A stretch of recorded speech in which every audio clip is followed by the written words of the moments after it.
Hi, how are you? So it's not selfish to put you first. No, it's self-full. It's self-full. It's self-full. What is in yourself that caring and being passionate for yourself, ensuring the best for yourself? Is it so wrong that I want more for myself, that I want the best for myself? I don't think it's wrong. I think that's self-full. To be first, to be as good as possible to you, to take care of you. Be willing to do a new thing in a new way. Doing the new is so scary sometimes. I hesitate. I do. It's hard. It's very hard to push yourself outside of your head to be vulnerable. But to be vulnerable is to grow. And sometimes you're going to have to piss people off in the process. It's hard, especially when you want to be that person that's out that gets along with people. It's just but to do it, you gotta piss people off in the process. But sometimes I don't want to piss people off, but I gotta get to that point where I don't care. I just do it and I'm myself completely, because you are going to hurt from this if you don't do it the right way to ensure the best for yourself. You have to stop putting other people first and put you first. You come first in your life. I give all meaning to everything I see. If I see myself as broken, wounded, damaged, crazy, stupid, whatever, I give meaning to that. I see myself as Need powerful motivation? and Watch a strong. top 10 with Believe Nation. What's up, it's Evan. My one Inspirational, word is believe, and I bright, believe in you. I believe you have genius. an amazing gift inside you that I want to see explode out onto the world. So let's get your motivation to a 10 and get you believing in you. Grab a snack and chew in today's lessons from a woman who was born in the back of a taxi cab in Brooklyn, New York, had a petty criminal for a father who was absent from her life, and had a mother who died from breast cancer while she was 4 years old, to becoming an inspirational speaker, author, and TV personality. She's Ian Van Zandt, and here's my take on her top 10 rules of success, Volume 2. Enjoy.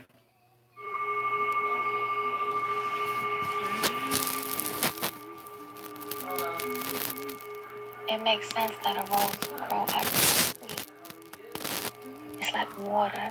The pressure will always get in a lot of urban landscapes. A rose is metaphorical for its people.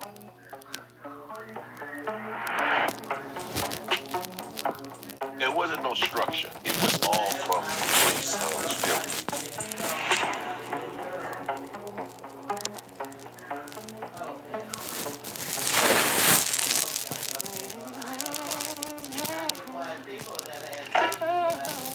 Aaliyah most definitely was an angel Yeah. walking on earth.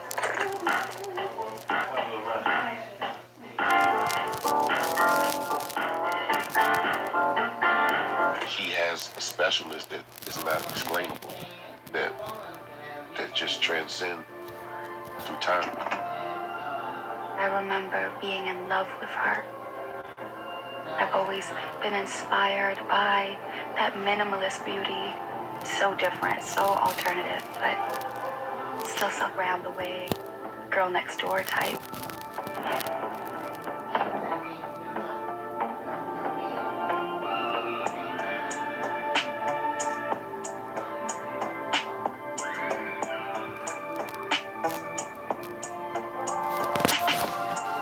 She knew exactly what she wanted. Since I was a little girl, I always danced and acted. So once I got established, music was when I said, and I'm gonna make the step into acting. I wanted to do it the right way. I wanted to train and make sure I was ready for it.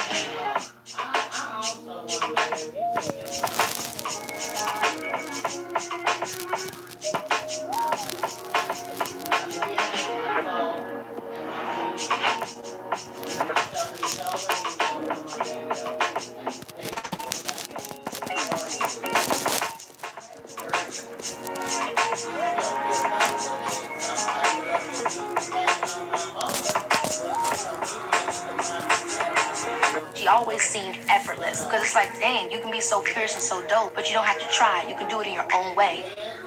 She created a lane and made it her own. We was in a box, the box of creativity. We really blocked out the world and we was happy in our own world.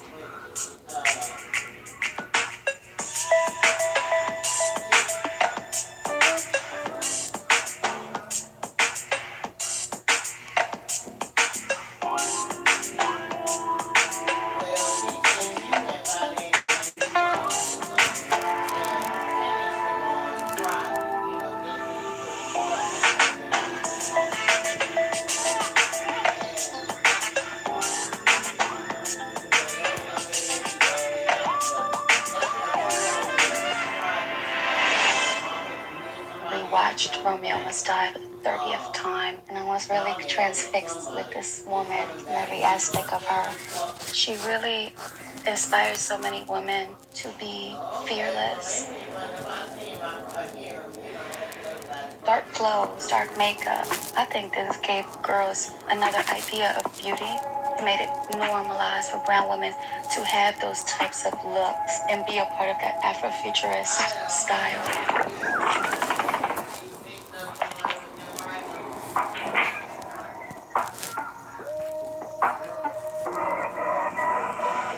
History does repeat itself, and she passed through everything.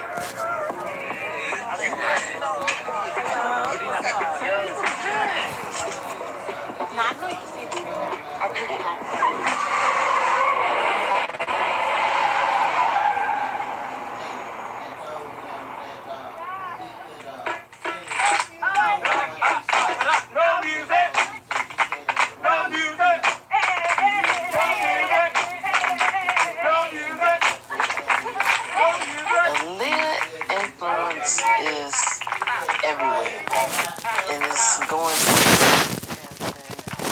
many generations.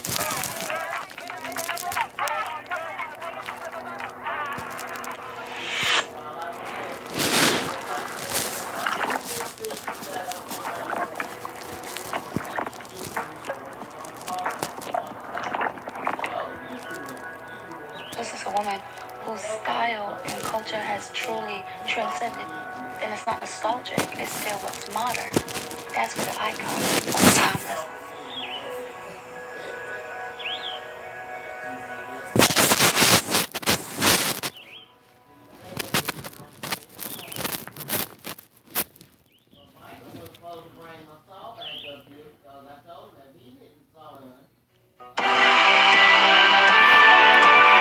Thank you for tuning into Tyjuen. Please make sure to like, share, and subscribe to this YouTube channel. And give us a thumbs up for the video of today. Let's kick things off with rule number 1. Know who you are. You must know who you are. No, I'm not talking about your name or your occupation. I'm not talking about what people say about you on Facebook. I'm not talking about your PIN number. I'm talking about who you are at the core and the essence and the root of your being. Spiritual Code of Conduct says you have to know who you are, and that your behavior cannot make testimony about you that is not the truth of who you are. When you have a spiritual code of conduct, and when you know who you are, if you ain't a hoe, you don't act like a hoe.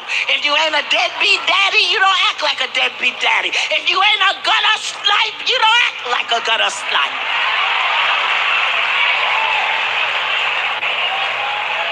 Come on now. You know who you are from the inside to the outside. And your behavior is a demonstration of what you believe to be true about you. Spiritual Code of Conduct says know who you are when somebody calls you out your name in your face. Rule number 2, my personal favorite, put yourself first. So it's not selfish to put yourself first. No, it's self-full. It's self-full. It's self-full to be first, to be as good as possible to you, to take care of you, to keep you whole and healthy. That doesn't mean that you disregard everything and everyone, but you want to come with your cup full. You know, my cup runneth over. Yeah. What comes out of the cup is for y'all. What's in the cup is mine. But I got to keep my cup full. Don't we do that? Don't we take on other people's stuff and make it about us when we don't know that we matter? When you don't know you matter, you will make somebody else's crazy about you. You got your own stuff to handle. You don't have to take on anybody else's. People violate you when you don't have clear boundaries because you don't tell them how to behave in your life. And they run amok. They run amok because you don't have clear boundaries. Rule number 3 is know your worth. Your real self knows the truth. No matter what mask or what face you wear in the world, your real self knows the truth. And there was a time in my life when I acted like I knew a truth that I didn't know. And the truth I didn't know was the depth of my value and my worth. You see, I had already been an author that had sold over 6 million books, 14 different titles. I had already been on my own television show. I had traveled around the world. I had spoken to hundreds of thousands of people, and still I did not know or value my own worth. So, I had a very big opportunity to go forward and to be on what was once called the Oprah Winfrey Show. Yes, and I went on the Oprah Winfrey Show, and Miss Winfrey asked me back again and again and again, and eventually I became part of her Change Your Life faculty. And it was all good. I had written 13 books. I had traveled all over the country. I had done her show repeatedly, but I didn't know my own sense of worth. So what happened? I tried to live in a place that I didn't believe was true for me, and eventually I crashed and burned. Crashed and burned by leaving the Oprah Winfrey Show and going on to another network and doing another show that didn't even survive a season, all because I didn't know my worth. Now, it would have looked like all sorts of external circumstances. Oh, there was a miscommunication between me and Miss Winfrey, and the other network was offering me a lot of money, and why shouldn't I take a big business deal? No. It was about me not knowing my own worth. Me not being able to stand in the miracle of being on the Oprah Winfrey Show repeatedly among honored teachers without having to work hard for it, because that was what I had been taught. The matter with me was that I didn't know how to receive a gift, a blessing, without working hard for it. So when things came to me easily, I blew them up. It's self-sabotage or procrastination or forgetting or whatever it is. That opportunity went away because I didn't know my worth. What she said really just spoke to me because I feel like I've done that before. That's the kind of truth we have to tell each other. We have to be aware of it, we have to acknowledge it, and we have to accept it. Rule number 4, do not accept the unacceptable. You don't have to be broke. You don't have to struggle. You don't have to be sad and sorry. You don't have to take care of everybody just because you've always done it. Be willing to do a new thing and a new way. And sometimes you're going to have to piss people off in the process. Sometimes. Because people will hold you to your limitations. They will hold you to what they believe to be true about you. Spiritual code of conduct says, do not believe that because it hasn't happened, it won't happen. Renew, recharge your vision. And do not be tricked into thinking that because it's always happened, it has to continue to happen. Spiritual code of conduct says, do not accept the unacceptable. Do not accommodate and tolerate what doesn't honor you. Rule number 5 is change your thoughts. Close your eyes for me for a moment, and I want you to hear this. I give all meaning to everything I see. Breathe. Okay.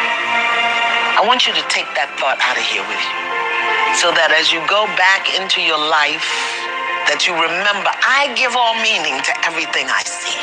If I see myself as broken, wounded, damaged, crazy, stupid, whatever, I give meaning to that. So if I want my life to have a new meaning, let me pick thoughts and images that support who I am.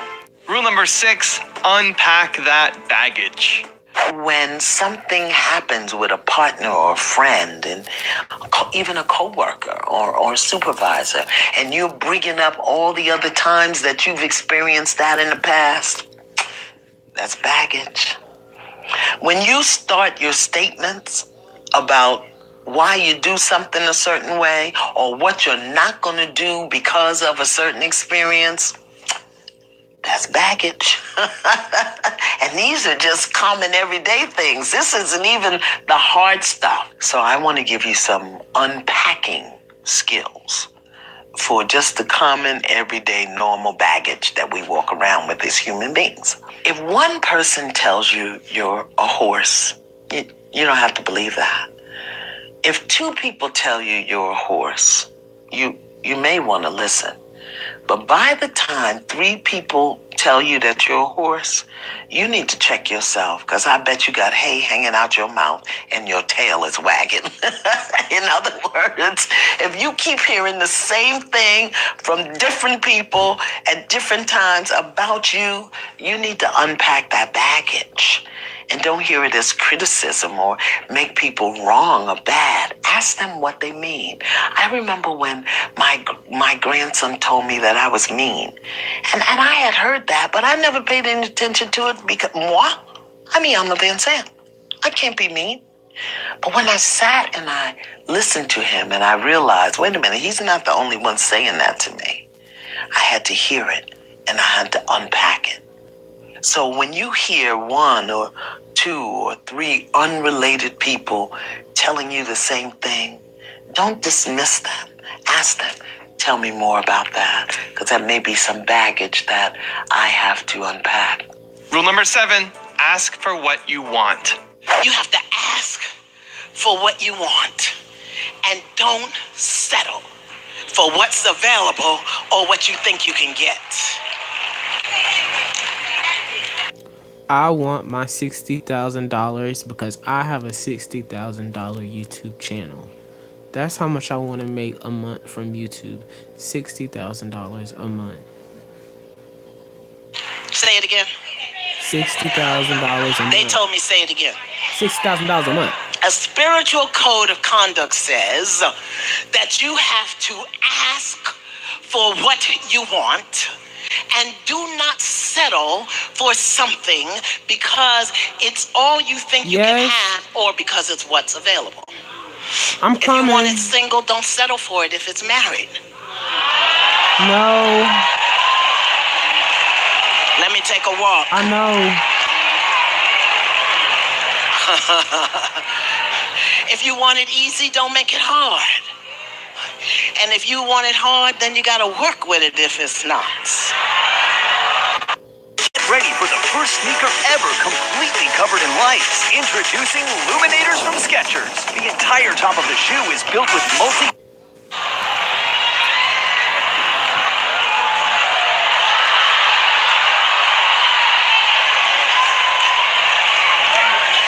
Ask for what you want. And ask for the things that are going to up-level your wattage in life. Don't settle for things that are going to dim your light. Up-level your wattage.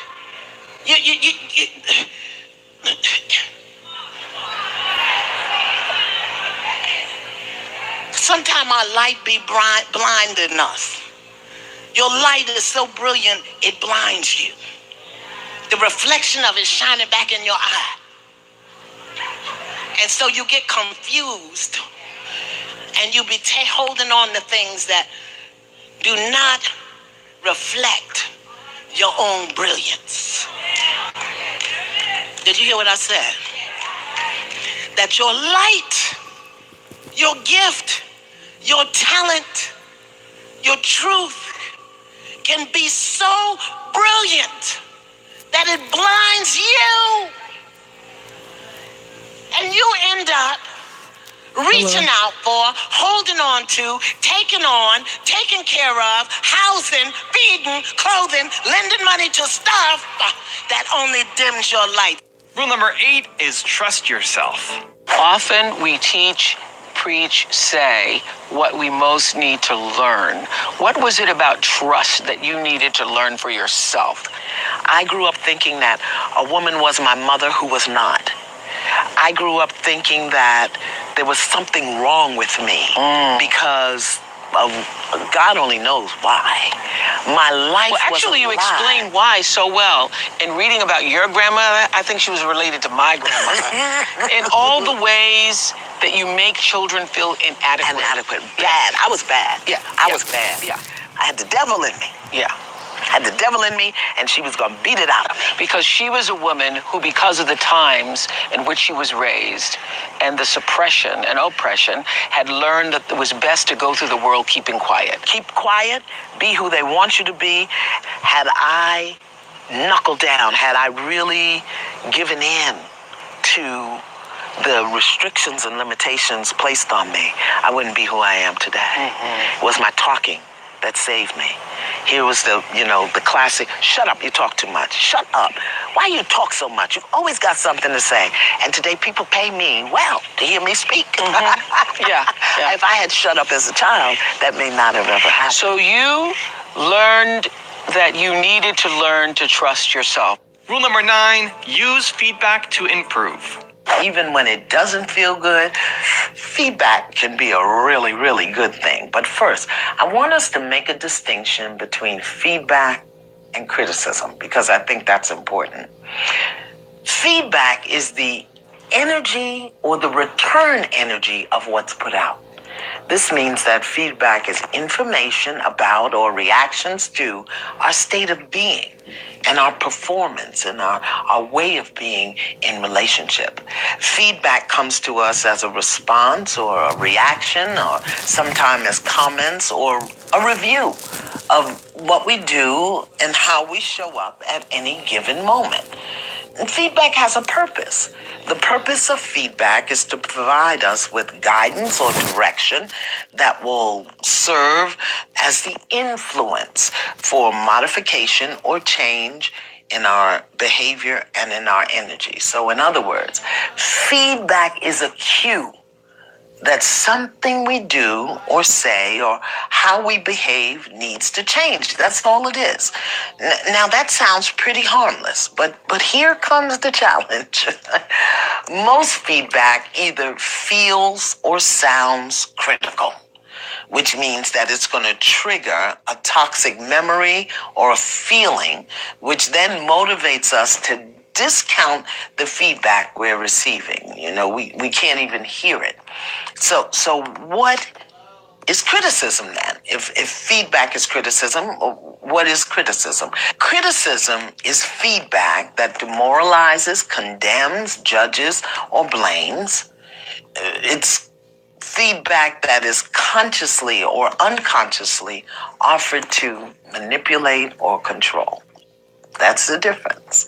Where feedback is offered to motivate correction or change, criticism is offered to manipulate and control. And in many, many cases, while what people offer as constructive criticism, what they want to give us, it actually criticizes us. And that's what leads to a mental or emotional shutdown, and we can lose the value of what's being offered because criticism is an offering. Now, here's the good news. All criticism is feedback. And here's the bad news. All criticism is feedback. What I mean is this: whether it's positive or negative, productive or unproductive, all feedback is telling you something you need to know about yourself.